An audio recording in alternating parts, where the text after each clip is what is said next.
Salut, dans cette vidéo on va sortir de l'univers des outils de poche pour passer dans du matériel un peu plus gros. Je vais te parler du matériel que j'utilise pour tout ce qui est travail du bois.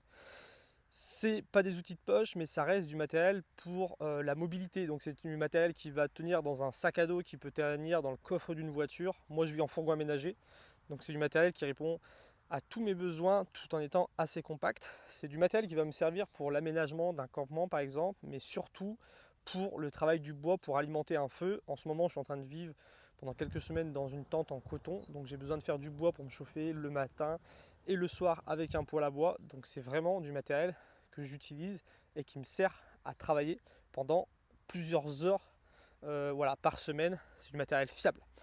Donc quand je réfléchis à du matériel pour tout ce qui est travail de bois, il y a deux choses qui sont importantes pour moi. Ça va être l'efficacité pour travailler en sécurité et sans me fatiguer, parce que comme je l'ai dit, c'est du matériel que je vais utiliser plusieurs heures par semaine, c'est pas du matériel que je vais utiliser occasionnellement, et j'ai envie de travailler en sécurité, pas trop me fatiguer.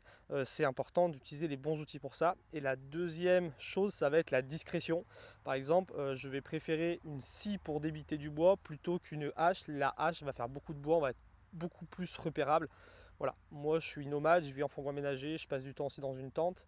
Le but, c'est de ne pas forcément me faire repérer et d'être plutôt tranquille, surtout que des fois on est amené à ramasser un peu de bois mort, on ne sait pas vraiment à qui est le bois et tout. Bon, on ramasse juste quelques branches par-ci par-là, hein, rien de dramatique, mais c'est bien d'être discret. Alors, le premier outil que je voulais vous présenter, c'est la scie Boreal 21. C'est une scie à bûche. Vous allez le voir, ce qu'il y a d'intéressant, c'est que voilà, elle est très compacte et quand on la déplie, et ben on a une vraie scie pour débiter de la bûche. Donc ça, moi je vais vraiment m'en servir pour débiter voilà, sur des tronçons qui vont aller de 15, 20, 25 cm pour faire de la petite bûche en partant de branches. C'est parfait, c'est ce qui a de mieux pour travailler avec efficacité, sécurité et discrétion.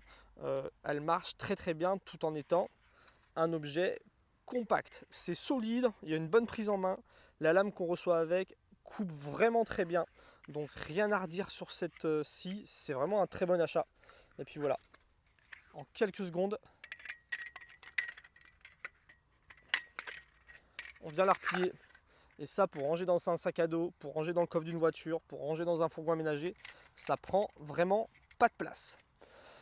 Une fois que j'ai coupé de la petite bûche, il va falloir la refendre. J'utilise cette petite hachette de la marque Martini Kniv.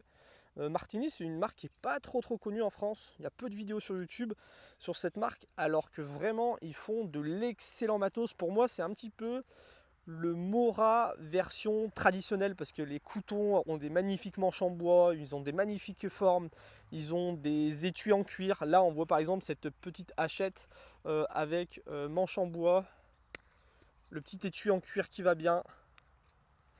Il y a un passant pour mettre une dragonne, elle est livrée avec une dragonne en cuir. Et puis voilà, elle a un joli look. Ici, il est gravé Martini Kniv, Finlande, Martini, Finlande, 1926. Ça, c'est la 500 grammes. Donc, ils en ont plusieurs chez Martini. Moi, j'aime bien celle-ci. Il y en a trois.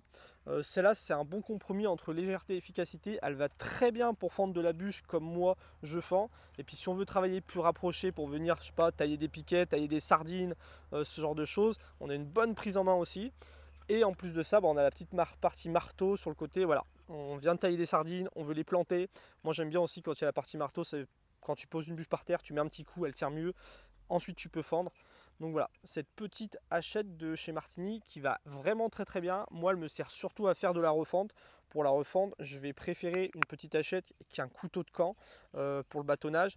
Pourquoi? Parce que voilà, c'est beaucoup plus efficace, ça permet de moins se fatiguer. Donc c'est ce que j'aime. Donc voilà, la petite hachette de chez Martini que je recommande, qui est vraiment top. Ensuite, troisième outil, ça va être une scie de chez Silky, la Pocket Boy. Pour ceux qui cherchent une scie de poche et qui en ont vraiment besoin, qui coupent du bois régulièrement, il y a plein de marques, il y a Opinel, il y a Baco, il y a Fiskars, voilà. Ceux qui veulent vraiment du bon matos, il y a la Pocket Boy qui est top, il y a une excellente prise en main et ça coupe très très très bien. Donc ça, je vais m'en servir pour débiter de la branche qui va être un peu plus petite. Si j'ai pas besoin de sortir cette grosse scie là, je vais utiliser celle-là, et celle-ci va aussi permettre de récupérer du petit branchage du petit branchage sec sur du bois, sur des arbres. Ça va permettre de récupérer une branche sur un pin pour récupérer du bois gras. Voilà, c'est une petite scie qui va très très bien. Si j'ai juste besoin de prendre du bois pour faire juste un petit barbecue par exemple, je vais prendre seulement ça. Ça va me permettre de récupérer quelques branches de bois et ça va largement suffire. La Pocket Boy de chez Silky qui coupe extrêmement bien et qui a une bonne ergonomie. Vraiment, elle est cool. En plus de ça, une position comme ça, une deuxième position comme ça. C'est pas toutes les scies qui le font, ça.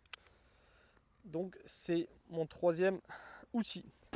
Et voilà, le dernier outil que je vais utiliser, ça va être un couteau fixe. Moi, j'utilise un couteau de chez Mora. C'est le Kansbol. Pour ceux qui ne connaissent pas le Kansbol, moi, c'est vraiment mon couteau préféré de chez Mora. Pourquoi? Proche du manche, on va avoir une émouture scandinave, donc ça va être très très bien pour venir faire des petits copeaux de bois, pour venir peut-être bâtonner un petit peu. Moi, je sais que quand j'ai fendu du bois avec ma petite hachette, j'aime bien prendre une dernière petite briquette de bois et venir la bâtonner avec pour faire des petites allumettes. Ça va être vraiment du petit bâtonnage. Le couteau risque rien, je fais ça tranquillement. Moi, c'est un peu... Voilà, ça va être les plus grosses tâches que je vais demander à un couteau fixe. Des fois, j'ai pas besoin de le faire. Et puis, ce qu'il y a de bien, du coup, voilà, il a une lame, une émouture scandinave prince du manche, mais après, l'émouture devient plate au bout. Donc, tu vas pouvoir te servir du même couteau pour bâtonner un petit peu, faire des allumettes, faire des fire steel, faire des copeaux. Et le bout de ton couteau, si tu te sers vraiment de cette partie-là pour bâtonner, ne va pas s'user. Du coup, tu vas pouvoir conserver le bout du couteau pour cuisiner, pour cuire des champignons, pour bricoler. Ça va garder un excellent tranchant. Donc, c'est pour ça que j'adore ce couteau de chez Mora, le Kansbol, qui est vraiment vraiment excellent. En plus de ça, voilà, on a l'étui qui va bien de chez Mora, on peut le passer à la ceinture, et puis voilà, le petit passant s'enlève. Il y a plusieurs accessoires avec les Mora, la gamme Kansbol, et avec le Gerber aussi de chez Mora. Il y a l'étui multimount qui va avec. Il y a aussi l'accessoire pour la survie avec un fire steel, une pierre aiguisée.